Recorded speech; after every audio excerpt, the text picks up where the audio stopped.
നമസ്കാരം. പൊങ്കാല ഡേ ആയിരുന്നു. പൊങ്കാല കഴിഞ്ഞു. പക്ഷെ വലിയൊരു അബദ്ധം പറ്റിയെന്ന് പറഞ്ഞാൽ ഇന്നലെ രാത്രി നമ്മൾ സെറ്റ് ചെയ്തതാണ്. എന്ന് വെച്ച് കഴിഞ്ഞാൽ ഇത് കണക്ക് ടി വിയിൽ നമ്മുടെ കാണിച്ചു തരാം.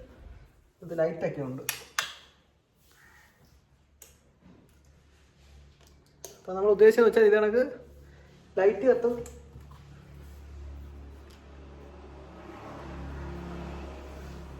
ടി വിയിൽ നമ്മുടെ കല്യാണത്തിൻ്റെ വീഡിയോ ഇങ്ങനെ ലൈവായിട്ട് പ്ലേ ചെയ്യാം എന്ന പരിപാടിയായിരുന്നു. പക്ഷേ പ്രശ്നം എന്ന് പറയുന്നത് നമ്മുടെ വീടിൻ്റെ കിഴക്ക് ഭാഗം അതാണ്. കിഴക്ക് സൂര്യ ഉദിക്കുന്ന കിഴക്ക് അത്. അപ്പം യാക്ക് കൊടുക്കുമ്പം പൊങ്കാല എന്ന് പറയുമ്പോൾ മനസ്സിലാവുമല്ലോ, വയറ്റി പൊങ്കാല എന്ന് പറയുന്ന സംഭവമാണ്, 7th month. അപ്പം ആ സമയത്ത് നമ്മൾ കിഴക്കോട്ട് നമ്മൾ നോക്കി നിന്ന് വേണം ഇത് ചെയ്യാൻ. അങ്ങനെ കിഴക്കോട്ട് ഇവിടെ നോക്കി നിൽക്കുമ്പം അവിടെ നമ്മൾ നോക്കുകയാണെങ്കിൽ പടിഞ്ഞാറാവും. അങ്ങനെ അത് മാറ്റിച്ചില്ല. ഇവിടെ വലിയ ആൾക്കാർ വരുമ്പോൾ അറിയാമല്ലോ. അപ്പം അവരെ നമ്മൾ മാറ്റി ഇവിടെ കസേര ഇടിച്ചു 2. അപ്പോൾ ഇവിടുന്ന് അങ്ങോട്ടാണ് നോക്കുന്നത്. അപ്പോൾ എന്ത് സംഭവിച്ചെന്ന് പറയുന്നത്, അവിടെ നമുക്ക് വ്യൂ കിട്ടിയില്ല. ഒരു ഫോട്ടോയും സത്യം പറഞ്ഞാൽ എടുക്കാൻ പറ്റിയില്ല. ഭയങ്കര വിഷമമായിപ്പോൾ. ഞാൻ കാണിച്ചു തരാം. കല്യാണത്തിൻ്റെ വീഡിയോയും കൂടെ നമ്മൾ ഇതിനകത്തോട് ഉൾപ്പെടുത്താൻ ശ്രമിച്ചതായിരുന്നു.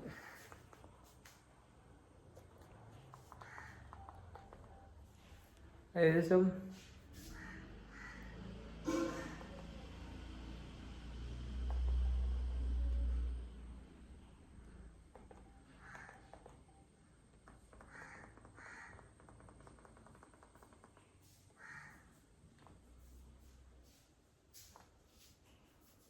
ഇത് കണക്കിരിക്കും. ഇങ്ങനെയാണ് ഉദ്ദേശിച്ചത് ശരിക്കും പറഞ്ഞാൽ. എന്ന് വെച്ച് കഴിഞ്ഞാൽ അവിടെ നമ്മൾ ഇരിക്കുന്നു, ആ ഒരു ദിവാങ്കോട്ടിൽ നമ്മൾ ഇരിക്കുന്നു, 2 പേര് ഇരിക്കുന്നു, ഇതിലിങ്ങനെ പ്ലേ ചെയ്തുകൊണ്ടിരിക്കുന്നു. സത്യം പറഞ്ഞാൽ ഇതായിരുന്നു പ്ലാൻ. പക്ഷേ സംഭവിച്ചത് വളരെ ഓപ്പോസിറ്റ് ആയിപ്പോയി. എന്തായാലും വീഡിയോ അത്യാവശ്യമുള്ളത് ഫുള്ള് കാണിക്കാൻ പറ്റിയില്ല. കാരണം അതിനിടയ്ക്ക് എനിക്ക് ഒരുപാട് ജോലിയും മറ്റ് തിരക്കുമായിട്ട് പോകേണ്ടി വന്നു. സോ ഉള്ളത് എത്രത്തോളം കാണിക്കാൻ പറ്റുമോ അത്രത്തോളം ഞാൻ കാണിച്ചു തരാം. ഇതായിരുന്നു പൊങ്കാലയുടെ ഒരു ഫുള്ള് സെറ്റ് വൈബ്. പിന്നെ ഇവിടെ വെച്ചാണ് ബാക്കി കാര്യങ്ങളൊക്കെ നമ്മൾ ചെയ്യുന്നത്, യാക്ക് കൊടുക്കുന്നതെന്ന് പറയുന്ന പരിപാടി ചെയ്യുന്നത്. പിന്നെ ബാക്കി ഫുഡ് കാര്യങ്ങളൊന്നും ഇല്ല. ഇതെല്ലാം ഒരുപാട് ആൾക്കാർ വന്നു. സത്യം പറഞ്ഞാൽ നമ്മൾ വിളിച്ച ആൾക്കാർ എല്ലാവരും വന്നു. സന്തോഷമുണ്ട്. എന്ന് വെച്ചാൽ സാധാരണ എൻ്റെ കല്യാണത്തിൻ്റെ തലേ ദിവസം സത്യം പറഞ്ഞാൽ നമ്മൾ ചോറ് ഓർഡർ ചെയ്തായിരുന്നു. ഒരുപാട് ബാക്കിയൊക്കെ വന്നായിരുന്നു. അപ്പം അങ്ങനെ നോക്കുമ്പോൾ ഇത് സത്യം പറഞ്ഞാൽ നല്ലതല്ലേ, സന്തോഷം.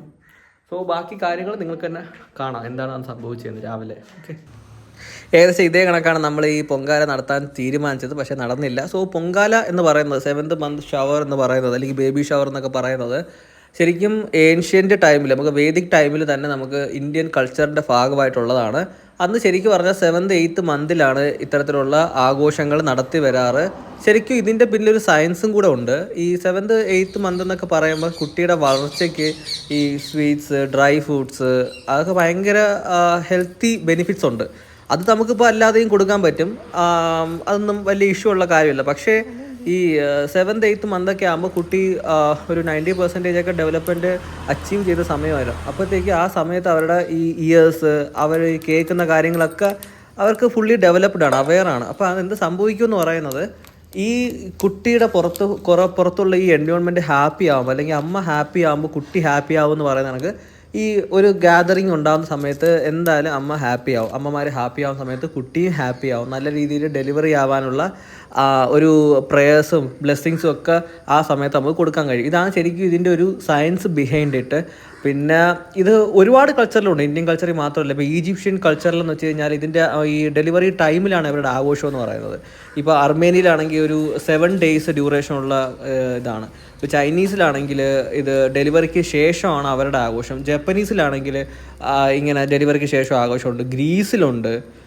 അങ്ങനെ ഇപ്പം അമേരിക്കയിൽ വരെ ഇതിന് ശേഷം ചെറിയ ചെറിയ ആഘോഷങ്ങളും കാര്യങ്ങളൊക്കെ ഉണ്ട്. ഇപ്പം മോഡേൺ ഇറയിൽ നോക്കുമ്പം നമുക്കറിയാം, ഇപ്പോൾ സോണോഗ്രാഫി ടെസ്റ്റുകൾ, ഇപ്പം നമ്മുടെ ഈ പ്രഗ്നൻസി ടൈമിലുള്ള ഓരോ ട്രൈമസ്റ്ററിൽ നമ്മൾ എടുക്കുന്ന ടെസ്റ്റുകൾ പലരും ഷോക്കേസ് ചെയ്തിട്ട് പരിപാടികൾ ചെയ്യുന്നുണ്ട്. കേക്ക് മുറിക്കുന്ന പരിപാടിയുണ്ട്, അല്ലെങ്കിൽ ജെൻഡർ റിവീൽ എന്നൊക്കെ പറഞ്ഞുകൊണ്ട് ഇപ്പം യൂറോപ്യൻ കൺട്രീസിലൊക്കെ അങ്ങനെ ചെയ്യുന്നുണ്ട്. ജെൻഡർ റിവീലൊന്നും നമ്മുടെ ഇന്ത്യയിൽ ഒരിക്കലും ലീഗലല്ല. അങ്ങനെയൊക്കെ ചെയ്തു കഴിഞ്ഞാൽ വലിയ ലീഗൽ ആക്ഷൻസൊക്കെ നമ്മൾ നേരിടേണ്ടി വരും. സോ ഓവറാൾ ഇതാണ് ഇതിൻ്റെ ഒരു ഐതിഹ്യം എന്ന് പറയുന്നത് 7th മന്ത് സെറിമണിയുടെ. സോ നമ്മളിത് ഏകദേശം നിവേദിക്കേണ്ട സമയം എത്തി. അപ്പോഴത്തേക്ക് നല്ല മഴ പെയ്തു. ശരിക്കും പറഞ്ഞാൽ അതൊരു ഐശ്വര്യമാണ്. നമ്മൾ ഈ ദേവതമാർ വന്നിട്ട്, പഴയ അപ്പൂപ്പൻ്റെയൊക്കെ ടോണിൽ പറഞ്ഞാൽ ഇങ്ങനെയാണ്, ദേവതാർ വന്നിട്ട് ആശംസകൾ അല്ലെങ്കിൽ അവരുടെ ഒരു നിവേദ്യം ചെയ്തു എന്നൊക്കെ വേണമെങ്കിൽ പറയാം. ശരിക്കും നല്ലതായിരുന്നു. കാരണം നമ്മൾ തുടങ്ങിയ സമയത്തും ഇത് കണക്ക് ചെറിയ ഒരു ചാറ്റൽ മഴ ഉണ്ടായിരുന്നു. പക്ഷേ നമ്മളെ ബാധിക്കാത്ത രീതിയിലുള്ള മഴയാണ്, നോക്കിയാൽ മനസ്സിലാവും. എന്നിട്ട് ഇത് നിവേദിക്കുന്ന സമയത്തും ഇത് കണക്ക് ചെറിയ രീതിയിലൊരു മഴ ഉണ്ടായിരുന്നു. ശരിക്കും അത് നല്ലൊരു ഐശ്വര്യത്തിൻ്റെ ലക്ഷണമാണ് ഈ സമയത്ത് ഒരു ചെറിയ ചെറിയ മഴയൊക്കെ ഉണ്ടാകുന്നത്. സോ മഴയൊക്കെ ഐശ്വര്യത്തിൻ്റെ ലക്ഷണമാണ്. നമുക്കിനി എങ്ങനെ പൊങ്കാല ഇടാമെന്ന് നോക്കാം. നമ്മൾ സാധാരണ ചെയ്യുന്നത് പോലെ ആറ്റുകാലിലും അമ്പലത്തിലൊക്കെ കാര്യമാണ്. അത് അത്യാവശ്യം എല്ലാവർക്കും അറിയാവുന്നതാണ്. നമ്മുടെ നാട്ടിലെ ഈ അമ്പലങ്ങളിലൊക്കെ നമ്മൾ പൊങ്കാല ഇടുന്ന പോലെ തന്നെ വെള്ളം തിളപ്പിച്ച് അരിയിട്ട് ശർക്കരയിട്ട് എന്തൊക്കെയാണോ നിങ്ങൾക്ക് വേണ്ടത് അതൊക്കെ അതിനകത്ത് ഇട്ടിട്ട് അതിങ്ങനെ തൂകുന്ന വരെ ചെയ്യുക. അതിനുശേഷം ഇതാണ് യാക്കറിയിപ്പിക്കുക എന്ന് പറയുന്ന ചടങ്ങ്. എന്ന് വെച്ച് കഴിഞ്ഞാൽ പെണ്ണിൻ്റെ വീട്ടിൽ നിന്ന് ആൾക്കാർ ഒരു 7 കൂട്ടം പലഹാരമായിട്ട് വന്നിട്ട് നമ്മൾ യാക്ക് കൊടുക്കുക എന്ന് പറയും. എന്ന് വെച്ച് കഴിഞ്ഞാൽ 7 കൂട്ടത്തിൽ നിന്ന് ചെറിയ ചെറിയതായിട്ട് പീസുകൾ മുറിച്ചെടുത്തിട്ട് അത് നമുക്ക് 2 പേർക്കും, ഭാര്യയ്ക്കും ഭർത്താവിനും അവരുടെ അമ്മമാർ 2 അമ്മമാരും ഇത്തിരി കൊടുക്കും. എന്നിട്ട് മറ്റ് അടുത്ത ബന്ധുക്കളും മൂത്ത ജ്യേഷ്ഠത്തിമാരോ അല്ലെങ്കിൽ അങ്ങനെയുള്ള ആൾക്കാരും കൂടെ നമുക്ക് കൊടുക്കും. അതാണ് ഇതിൻ്റെ ശരിക്കുള്ളൊരു ഐതിഹ്യം എന്ന് പറയുന്നത്. സോ ഇത് കണക്ക് നമുക്ക് തന്നതാണ് എല്ലാ പലഹാരത്തിൻ്റെ 7 പലഹാരമുണ്ട്. 7 പലഹാരത്തിൻ്റെയും ചെറിയ ചെറിയ പീസ് സാമ്പിൾ നമുക്ക് കിട്ടിയതാണ്. ഇന്ന് അവർ നമുക്ക് കൊണ്ടുവന്നത് അച്ചപ്പം ഉണ്ടായിരുന്നു, മോദകം ഉണ്ടായിരുന്നു, മധുരസേവ ഉണ്ടായിരുന്നു, വെട്ടുകേക്ക് ഉണ്ടായിരുന്നു, പിന്നെ ഉള്ളത് മുറുക്കുണ്ടായിരുന്നു, പക്കാവട ഉണ്ടായിരുന്നു, നെയ്യപ്പം. ഈ 7 പലഹാരങ്ങളാണ് നമുക്ക് കൊണ്ടുവന്നത്. ഇത് കണക്ക് 5ാം മാസത്തിൽ ഇത് അറിയിക്കൽ ചടങ്ങുണ്ട്. അത് കണക്ക് നമ്മൾ 5 പലഹാരമായിട്ട് അവരുടെ വീട്ടിൽ പോയി അത് കൊടുക്കുന്ന ഒരു ചടങ്ങാണ്. അതിൻ്റെ ഒരു 7ാമത്തെ മന്തിലെ ഒരു വെർഷനാണിത്. അപ്പം സാധാരണ ഈ മാസത്തിൽ പെണ്ണിനെ വിളിച്ചുകൊണ്ട് പോവുക. ഈ ചടങ്ങ് കഴിഞ്ഞിട്ട് അവർ പറയുന്ന സമയത്തിൽ നമ്മൾ പെണ്ണിനെ വിളിച്ചുകൊണ്ട് പോവുക എന്ന ചടങ്ങാണ് ഉള്ളത്.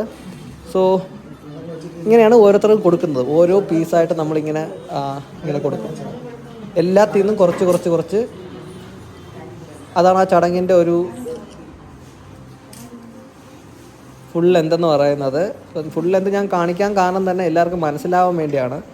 നിങ്ങൾക്കത് കാണുമ്പോൾ മനസ്സിലാവും. ഓരോ പലഹാരവും ഓരോ ചെറിയ ചെറിയ പീസായിട്ട് നമുക്ക് തരും. അപ്പോൾ നമ്മളിങ്ങനെ കഴിക്കും. ചുറ്റുമുള്ള ആൾക്കാരിങ്ങനെ സപ്പോർട്ട് ചെയ്ത് നോക്കി ഇങ്ങനെ സപ്പോർട്ട് ചെയ്ത് നിൽക്കും. ഇതാണ് എൻ്റെ ചടങ്ങെന്ന് പറയുന്നത്.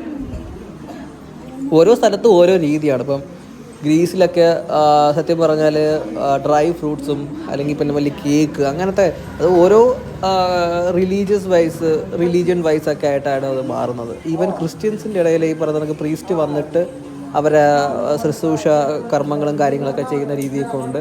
അപ്പം അവരുടേതായ രീതിയിലുള്ള ഫുഡും കാര്യങ്ങളും അവിടെ വെച്ച് കൊടുക്കും. ഇപ്പം എൻ്റെ അമ്മയാണിത് നമുക്ക് തരുന്നതാണ്. ഓരോരുത്തരിങ്ങനെ